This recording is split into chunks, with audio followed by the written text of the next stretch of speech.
ইদানিং কি হয়, ডিভোর্স কেন হচ্ছে? এই মনের অমিল, আপনার পরকীয়া প্রেম, এক্সট্রা ম্যারিটাল রিলেশন, যেটা খুব গুরুত্বপূর্ণ। আপনি যদি অন্য কোনো নারীতে আসক্ত হন, জীবনে আপনার একটু আগ্রহ কাজ করবে না।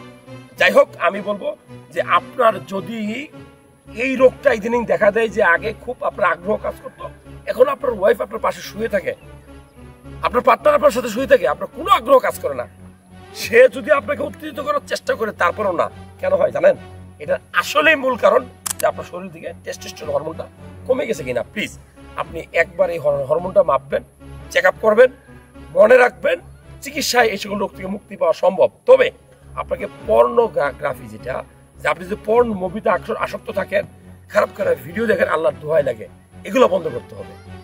আপনি যদি অত্যধিক হস্তমৈথুন করেন, আপনি তাইলে আর ভালো লাগবে না, এটা স্বাভাবিক নিয়ম।